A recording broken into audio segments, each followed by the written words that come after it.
Dexka on the track.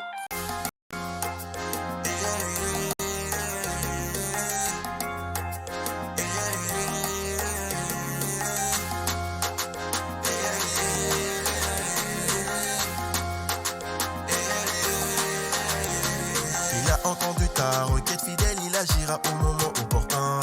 Même si le monde te rejette, sache que tu es la lumière de quelqu'un. Quand ton Dieu commence une œuvre, c'est pour l'achever, même si le terrain est miné. Alors si ton Dieu a commencé, considère que la chose est déjà terminée. Non, ne laisse pas le monde voler ta paix et voler ta joie. Non, il ne le fera pas selon ta prière, mais selon ta foi. Laisse-toi franchir par la puissance de sa parole et tu seras libéré. L'ennemi agit par l'ignorance, médite sa parole comme chrétien de béret. Il est possible de l'entendre et le voir. Ferme tes yeux, ouvre ton cœur et lève ta voix. Il s'approchera de toi, entrera dans ta vie à tout jamais. Il manifestera sa gloire. Frangin, quelle que soit la serrure, Jésus-Christ est la clé du bonheur. Sista, quelle que soit la serrure, Jésus-Christ est la clé du bonheur. Frangin, quelle que soit la serrure, Jésus-Christ est la clé du bonheur.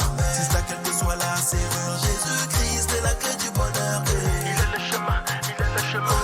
Il est la clé du bonheur. Il est le chemin, il est le chemin. Il est la clé du bonheur. Il est le chemin, il est le chemin. Il est la clé du bonheur. Il est le chemin, il est le chemin. Il est la clé du bonheur. Ce qu'il t'a promis va s'accomplir, Simon. Pourquoi tu doutes? Il n'est pas un homme pour mentir, mais laisse-le être le pilote sur ta route. N'envie pas les hommes célèbres, car tu ne connais pas le revers d'ail.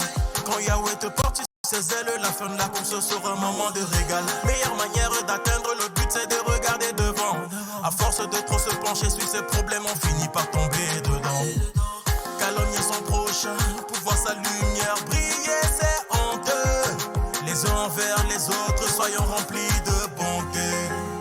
Oh que c'est trop bon d'être enfant de Dieu. Oh que c'est trop bon d'être enfant de Dieu. Il nous fait asseoir dans les célestes cieux. Être à ses pieds, c'est marcher dans la victoire. Si c'est son cœur, mon pied, solide seront mes pas. Frangin, quelle que soit la serrure, Jésus-Christ est la clé du bonheur. Sista, quelle que soit la serrure, Jésus-Christ est la clé du bonheur. Frangin, quelle que soit la serrure, Jésus-Christ est la clé du bonheur. Sista, quelle que soit la serrure, Jésus-Christ est la clé du bonheur. Il est le chemin, il est le chemin. Il est la clé du bonheur. Il est le chemin, il est le chemin. Il est la clé du bonheur. Il est le chemin, il est le chemin. Il est la clé du bonheur. Il est le chemin, il est le chemin. Bonjour à toutes et à tous, bienvenue pour cette nouvelle vidéo intitulée Les actions de foi des chrétiens. Je répète, les actions de foi des chrétiens. Alors merci au psalmiste pour sa musique sur la clé. Oui, bien sûr, le Seigneur est la clé de notre réussite et de notre salut. Alléluia, gloire à Dieu. Alors la question est posée, agissons-nous dans nos vies de chrétiens? Si oui, continuons-nous malgré nos difficultés? Alors, l'épître de Jacques, chapitre 2, verset 18, nous dit « Mais quelqu'un dira, toi, tu as la foi, et moi, j'ai les œuvres. Montre-moi ta foi sans les œuvres, et moi, je te montrerai la foi par mes œuvres. » Les œuvres témoignent de notre foi. Dans nos vies de chrétiens, les œuvres supposent de vivre sa foi. C'est parce que nous avons foi que nous agissons. Pourquoi tu fais des œuvres? L'apôtre Paul nous dit, quoi que vous fassiez, faites tout pour la gloire de Dieu. Donc mon frère, ma sœur, tu dois faire des œuvres. Par exemple, aller à l'église, prier, visiter les malades, les veuves, les orphelins, aider ton prochain comme tu aimerais qu'il t'aide. Il y a la dîme, bien sûr, il faut témoigner Seigneur Jésus, etc., etc. Vous voyez, il y a tout un tas d'œuvres qui viennent de la foi. Encore une fois, comme le disait l'apôtre Jacques, « Je te montrerai la foi par mes œuvres. »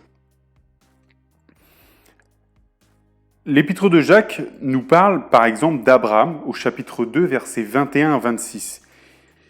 Il nous dit Abraham, notre père, ne fut-il pas justifié par les œuvres lorsqu'il offrit son fils Isaac sur l'autel? Tu vois que la foi agissait avec ses œuvres et que par les œuvres, la foi fut rendue parfaite. Ainsi s'accomplit ce que dit l'Écriture. Abraham crut à Dieu et cela lui fut imputé à justice, et il fut appelé ami de Dieu. Vous voyez que l'homme est justifié par les œuvres et non par la foi seulement. Rahab, la prostituée, ne fut-elle pas également justifiée par les œuvres lorsqu'elle reçut les messagers et qu'elle fit partir par un autre chemin,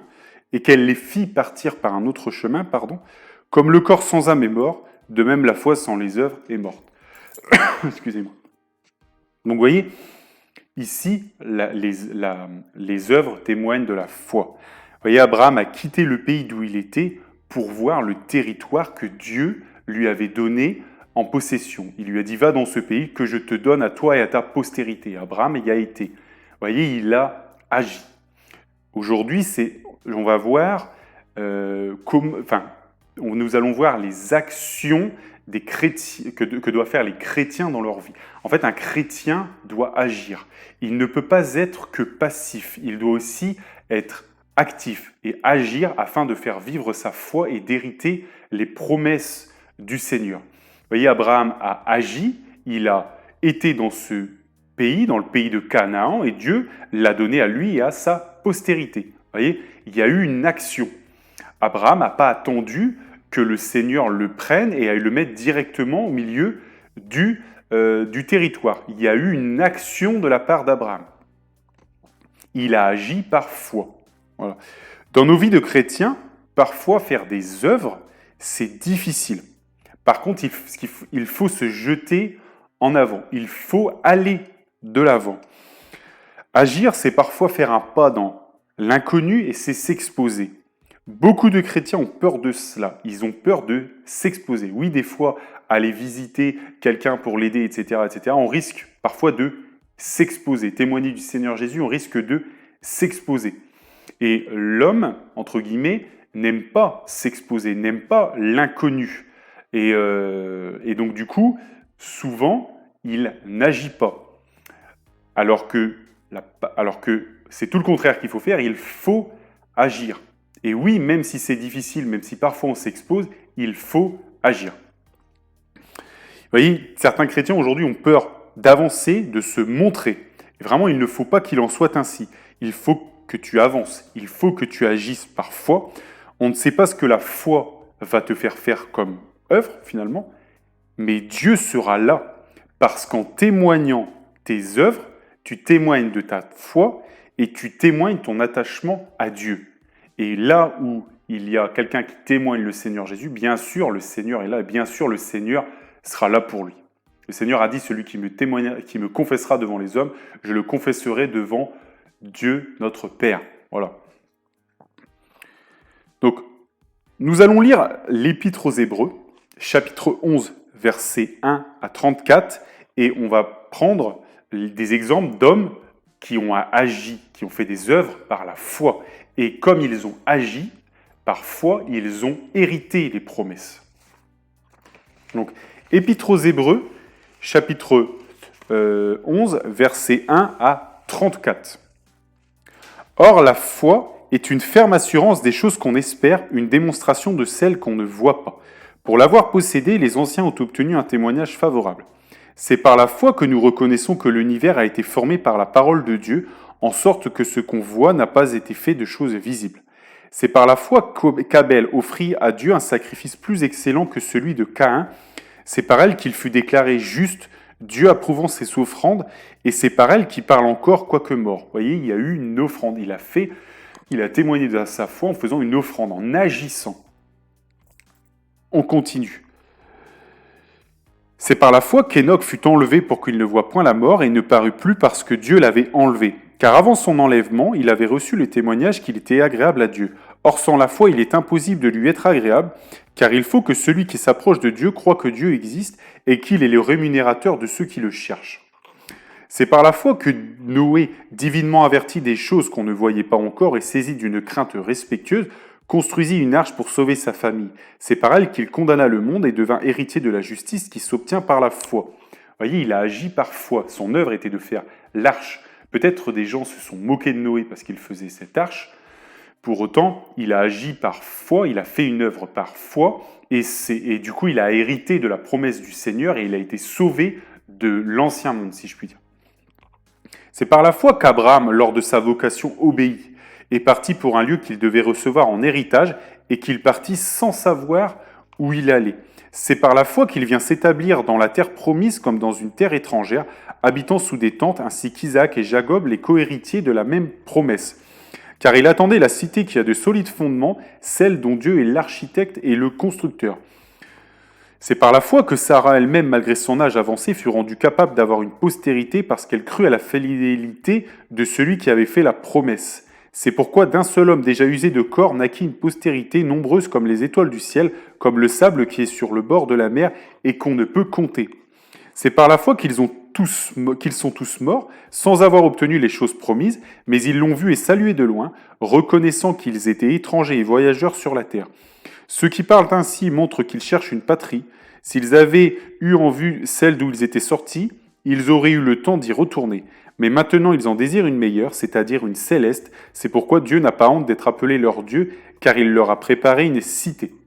C'est par la foi qu'Abraham offrit Isaac lorsqu'il fut mis à l'épreuve et qu'il offrit son fils unique, lui qui avait reçu les promesses et à qui il avait été dit « En Isaac, tu auras une postérité appelée de ton nom ». Il pensait que Dieu est puissant, même pour ressusciter les morts. Aussi il retrouva son fils, ce qui est une préfiguration. Donc vous voyez, Abraham donc, a été dans ce pays par foi, dans la terre promise par foi. Il a offert son fils en sacrifice. Bien sûr, le Seigneur a arrêté sa main, mais il voulait le faire, il voulait agir par foi. Vous voyez, l'action, toujours l'action. C'est par la foi qu'Isaac bénit Jacob et Ésaü en vue des choses à venir. C'est par la foi que Jacob, mourant, bénit chacun de ses fils de Joseph et qu'il adora, appuyé sur l'extrémité de son bâton. Vous voyez, dans ces derniers moments, il adorait le Seigneur, il agissait. C'est par la foi que Joseph, mourant, fit mention de la sortie des fils d'Israël et qu'il donna des ordres au sujet de ses os. Il a demandé que son corps soit emmené dans la terre promise avec le peuple d'Israël lorsqu'il sortirait d'Égypte. Vous voyez, encore une fois, une action, une parole par la foi. C'est par la foi que Moïse, à sa naissance, fut caché pendant 3 mois par ses parents parce qu'ils virent que l'enfant était beau et qu'ils ne craignirent pas l'ordre du roi. C'est par la foi que Moïse, devenu grand, refusa d'être appelé fils de la fille de Pharaon. Il préféra être maltraité avec le peuple de Dieu plutôt que d'avoir pour un temps la jouissance du péché. Il regarda l'opprobre de Christ comme une richesse plus grande que les trésors de l'Égypte, car il avait les yeux fixés sur la rémunération. C'est par la foi qu'il quitta l'Égypte sans être effrayé de la colère du roi, car il se montra ferme comme voyant celui qui est invisible. C'est par la foi qu'il immola la Pâque et fit l'aspersion du sang, afin que l'exterminateur ne touche pas au premier-né des Israélites. C'est par la foi qu'ils traversèrent la mer Rouge comme un lieu sec, tandis que les Égyptiens qui tentèrent de passer furent engloutis. Vous voyez, bien sûr, le Seigneur a agi avec Moïse, et le Seigneur a libéré son peuple d'Israël et l'a fait traverser la mer Rouge. Mais vous voyez, Moïse a agi. Le Seigneur lui a dit à chaque fois, va devant Pharaon et tu lui diras cela. Et Moïse a agi. Il ne s'est pas caché, il n'a pas attendu. Vous voyez, l'action, toujours l'action. L'action selon la volonté de Dieu. Je reprends. C'est par la foi que les murailles de Jéricho tombèrent après qu'on en eut fait le tour pendant 7 jours. Oui, le peuple d'Israël a fait le tour de Jéricho pendant 7 jours et le Seigneur avait dit que le 7e jour, les murailles tomberont. Et du coup, le peuple a obéi pendant 7 jours, a fait le tour, ils ont agi, ils ont fait l'action et du coup, le Seigneur a fait tomber les murailles. C'est par la foi que Rahab, la prostituée, ne périt pas avec les rebelles parce qu'elle avait reçu les espions avec bienveillance. Cette dame a protégé les enfants d'Israël, les espions des hommes de la ville de Jéricho qui voulaient les tuer. Donc vous voyez, c'est encore une fois une action. Et que dirais-je encore, car le temps me manquerait pour parler de Gédéon, de Barak, de Samson, de Jephthé, de David, de Samuel et des prophètes, qui par la foi vainquirent des royaumes, exercèrent la justice, obtinrent des promesses, fermèrent la gueule des lions, éteignirent la puissance du feu, échappèrent aux tranchants de l'épée, guérirent de leur maladie, furent vaillants à la guerre, mirent en fuite des armées étrangères.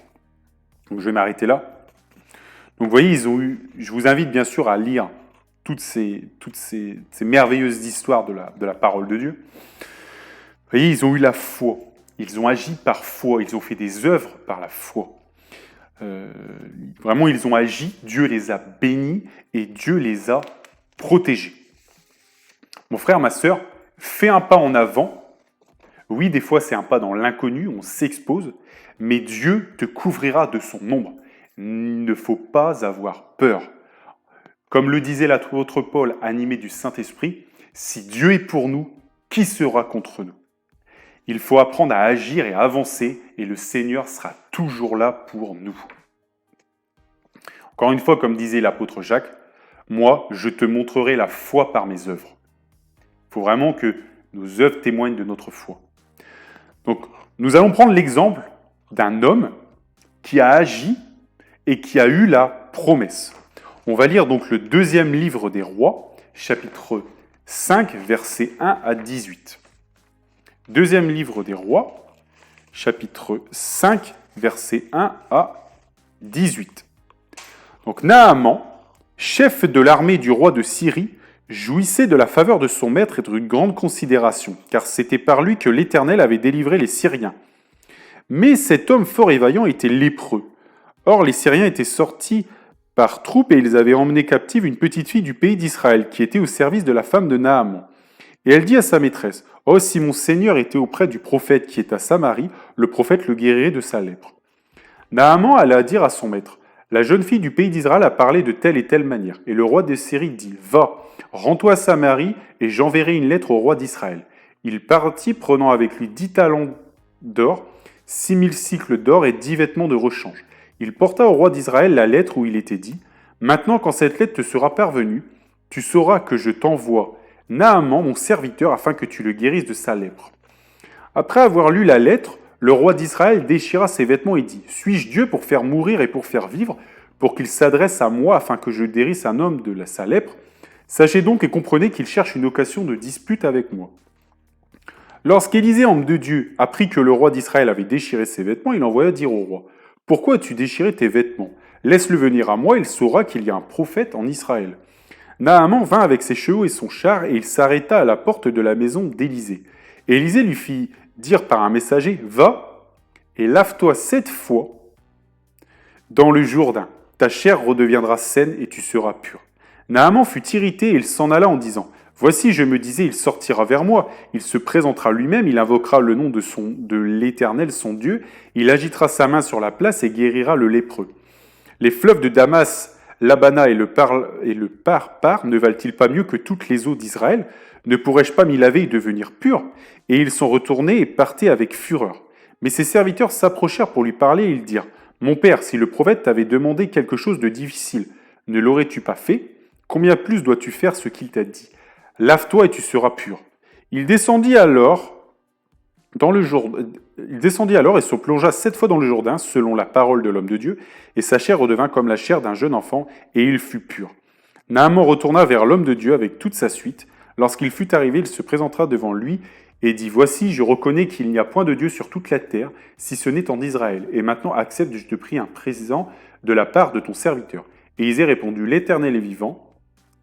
L'Éternel dont je suis le serviteur est vivant, je n'accepterai pas. » Naaman le pressa d'accepter, mais il refusa. Alors Naaman dit, « Puisque tu refuses, permets que l'on donne de la terre à ton serviteur, une charge de 2 mulets, car ton serviteur ne veut plus offrir à d'autres dieux ni holocauste ni sacrifice, il n'en offrira qu'à l'Éternel. Voici toutefois ce que je prie l'Éternel de pardonner à ton serviteur. Quand mon maître entre dans la maison de Rimon pour s'y prosterner et qu'il s'appuie sur ma main, je me prosterne aussi dans la maison de Rimon. Veuille l'Éternel pardonner à ton serviteur lorsque je me prosternerai dans la maison de Rimon. » Et Élisée lui dit, « Va en paix. » Donc voilà, donc ici on a l'histoire d'un homme important à l'époque, de Naaman, le chef de l'armée de Syrie. Vous voyez, quelqu'un d'important, quelqu'un qui a du pouvoir, quelqu'un qui est fort, quelqu'un qui doit sûrement être intelligent, etc. Mais la Bible dit, il est lépreux, il est malade. Et pour guérir, une jeune fille d'Israël lui dit, va voir le prophète et tu guériras. Alors, il y va, il se présente au roi, le roi lui dit qu'il ne peut pas, etc. Et finalement, Élisée, le prophète, lui dit, envoie-le vers moi. Donc l'homme puissant l'homme riche, l'homme reconnu, l'homme glorifié Naaman, arrive devant Élisée. Et Élisée ne va même pas le voir, il lui envoie un messager pour lui dire « Va te laver 7 fois dans le Jourdain et tu seras guéri. » Donc là, l'homme de Dieu, demande à Naaman le Syrien, pour être guéri, d'agir. Il lui demande d'agir. Il lui demande d'aller 7 fois dans le Jourdain. Et Naaman le Syrien va répondre, voilà, il est irrité parce que Élisée n'est pas venu le voir directement, qu'il a envoyé un messager, première chose. Deuxième chose, il est irrité parce que il lui dit d'aller dans le fleuve, dans le Jourdain. Et le Jourdain est un fleuve où il y a de la boue, etc., qui est peut-être moins propre que les autres beaux fleuves, les autres fleuves qu'il y a en tout cas en Syrie. Et donc du coup, vous voyez, l'homme de Dieu demande de faire une œuvre simple, d'aller dans le Jourdain 7 fois et d'en ressortir pour être guéri. Et là, vous voyez, c'est notre responsabilité à nous, c'est si nous avions été à la place de Naaman le Syrien, il faut que nous agissions, il faut que nous allions dans ce Jourdain 7 fois et que l'on ressorte. Mais Naaman a douté. Naaman, il avait de l'orgueil parce que c'était quelqu'un qui était à l'époque était grand, qui était important. Et il a eu de l'orgueil parce qu'il a dit « il n'est même pas venu me voir, c'est un fleuve plein de boue ». Et il n'a même pas voulu y aller. Vous voyez, il n'a pas agi. Il n'a pas agi. Il a refusé d'agir parce que pour lui, c'était quelque chose de dégradant. C'était quelque chose de peut-être de trop facile, etc. Et il voyait les choses autrement. Il disait, Élisée aurait dû prier devant moi son Dieu, etc. Ça aurait dû se passer comme ça, vous voyez, ce qu'il faut bien comprendre aussi avec les œuvres, c'est que les œuvres qui témoignent de notre foi ne sont pas forcément les œuvres que nous voulons faire, mais que le Seigneur veut que nous fassions. Donc il faut mettre de côté notre quelque part, l'orgueil que nous pouvions avoir, parce que nous voulons agir de telle ou telle manière. Et il faut agir de la manière que le Seigneur veut. Et c'est comme ça que nous héritons des promesses. Si Naaman serait reparti, il n'aurait pas été guéri. Mais finalement, il s'est dit, ses serviteurs ont dit, mais fais-le, c'est quelque chose de facile, vas-y. Donc voilà, donc finalement, il a dit d'accord, il y a été, il est ressorti, il est guéri. Il a agi, il a fait une œuvre, comme le Seigneur voulait qu'il agisse. Il a mis de côté son moi, si vous voulez. Il a mis de côté sa volonté. Et il a agi comme le Seigneur voulait qu'il agisse. Vous voyez ? Donc il faut faire aussi attention dans nos œuvres témoignent de notre foi, mais nos œuvres doivent être faites pas selon notre propre volonté, mais selon ce que le Seigneur veut. Selon ce que le Seigneur veut pour nous. Et donc du coup, nous ne devons pas laisser notre orgueil prendre la place dans nos actions de chrétiens par rapport finalement aux œuvres que le Seigneur voudrait que nous fassions. Par exemple, nous voudrions aider une personne de telle ou telle manière, mais voilà, peut-être que le Seigneur veut que nous l'aidions autrement. Voilà. Donc du coup, c'est ça qu'il faut, si vous voulez, faire attention. Et quand vous voyez, par exemple, on nous dit qu'on pourra imposer les mains aux malades et qu'on pourra les guérir, voilà, c'est pas plus compliqué. Donc il faut y aller, il faut le faire. Et il ne faut pas commencer à se dire, bah voilà, en fait, il faut que j'impose les mains, mais il faut aussi que je fasse ça. Vous voyez, là, pourquoi mettre des mains? Il y a peut-être quelque chose qui est plus doux pour la peau, Et vous voyez, là, on s'éloigne de ce que le Seigneur veut, de la manière dont on doit agir. Et ça, il faut être très vigilant que notre volonté quelque part d'action ne prenne pas la place à l'action que le Seigneur veut pour nous. Voilà. Et du coup, Naaman le Syrien, a obéi, il a agi comme le Seigneur voulait qu'il agisse, et donc du coup, il a hérité les promesses, et en tout cas, pour lui, il a hérité la guérison.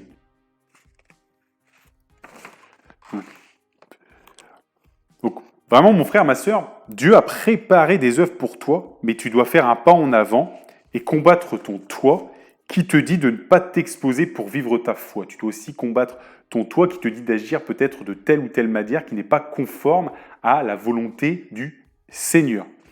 Encore une fois, Jacques disait « Je te montrerai la foi par mes œuvres ». Tu dois agir. Jésus a dit « Voici les signes et miracles qui accompagneront ceux qui auront cru. En mon nom, ils chasseront les démons, ils parleront de nouvelles langues, ils saisiront des serpents, s'ils boivent quelques breuvages mortels, ils leur feront point de mal, ils imposeront les mains aux malades et les malades seront guéris. Je vais vous dire quelque chose. Tout comme avec Naaman, ce n'est pas difficile de chasser des démons ou de guérir. Il faut le faire dans le nom de Jésus et imposer les mains. Commence à le faire. Mets en pratique, et de même que Naaman fut purifié, tu feras les miracles que Dieu te fera accomplir, que Dieu a prévu d'avance pour toi. Combat-toi et agis, mon frère, ma sœur. L'important, ce n'est pas, finalement, l'important, c'est vraiment d'agir. Peut-être que la manière d'agir, notre manière d'agir, globalement, ne sera peut-être pas la plus noble, peut-être pas la meilleure, mais encore une fois, l'important, c'est d'agir pour hériter les promesses. Tous les hommes que nous avons lus avant, comme Moïse, Noé, etc., ont agi conformément à la volonté du Seigneur. Agis.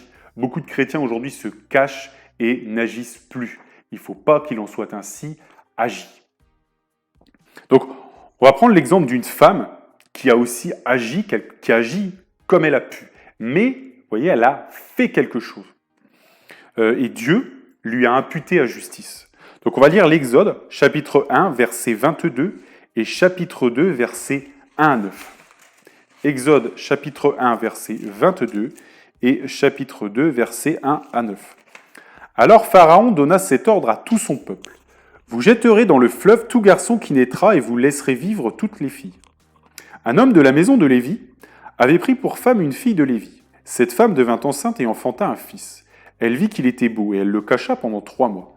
Ne pouvant plus le cacher, elle prit une caisse de jonc qu'elle enduisit de bitume et de pois. Elle y mit l'enfant et le déposa parmi les roseaux sur le bord du fleuve.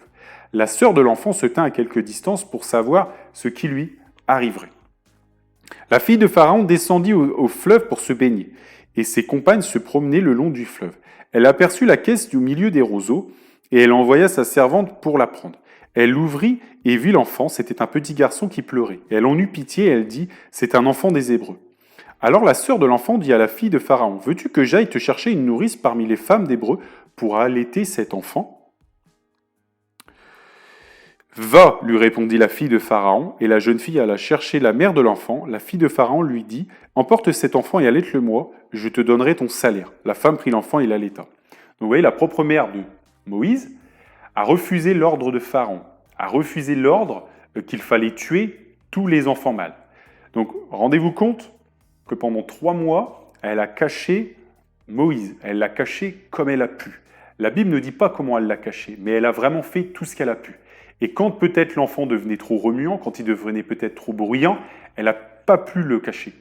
Donc ce qu'elle a fait, c'est qu'elle lui a fait une petite embarcation comme elle a pu, et elle l'a mis dans le Nil, et elle l'a mis dans les roseaux. Pourquoi est-ce qu'elle l'a mis dans les roseaux ? Alors, certains disent qu'en fait, parce que les roseaux, c'est quelque chose qui, à l'époque, on croyait que ça repoussait les crocodiles du Nil. Parce que bien sûr, dans le Nil, il y a énormément de crocodiles qui dévorent tout, surtout à cette époque. Et donc, du coup, les roseaux, les crocodiles n'aimaient pas trop les roseaux. Et donc, du coup, quelque part, Moïse était un peu plus en sûreté dans les roseaux, dans son embarcation de fortune, plutôt qu'ailleurs. Vous voyez, cette femme, elle n'a pas abandonné son enfant. Vous voyez, elle a agi, elle a combattu, elle a fait ce qu'elle a pu. Peut-être que ce n'était pas la meilleure des manières d'agir, on ne sait pas. Mais en tout cas, elle a agi, elle a vécu sa foi, elle voulait protéger quelque part la postérité Parce que là, qu'est-ce qui était en danger ? C'était la postérité d'Abraham, puisque tous les enfants, la postérité d'Abraham sont tous Israël, tous les enfants d'Israël, voilà. Et donc, quelque part, en tuant tous les mâles, ce qui allait se passer, c'est qu'à un moment donné, la postérité d'Abraham allait diminuer. Et Dieu a dit que sa postérité allait grandir. Donc, quelque part, en protégeant son enfant, elle était en train d'appuyer et de défendre la postérité d'Abraham. Voilà. Et donc, du coup, Dieu, voyant cela, voyant qu'elle faisait ce qu'elle pouvait, qu'elle agissait, bien entendu, Dieu l'a protégée. Dieu a protégé son enfant à tel point que la fille de Pharaon a eu pitié de lui et elle a été chercher une femme pour l'allaiter et c'est sa mère elle-même qui est venue et qui a récupéré l'enfant. Comprenez bien ce qui s'est passé. Donc en fait, elle a complètement récupéré son enfant et elle a pu le garder, elle l'a légitimé. Vous voyez vraiment comment le Seigneur a agi puissamment et comment il a aplani ses sentiers, comment il l'a protégé. Donc vraiment, il faut agir. Il faut agir par foi. Et le Seigneur nous préservera, nous protégera. Allons-y, agissons, faisons ce que nous pouvons pour le Seigneur. Encore une fois, comme le disait l'apôtre Jacques, je te montrerai ma foi par mes œuvres. Mon frère, ma sœur, je sais que c'est difficile parfois, mais il faut quitter sa zone de confort et il faut agir. Va de l'avant. Peut-être que ça va être dur, mais Dieu te fera justice, il te protégera. Si Dieu est pour nous, qui sera contre nous?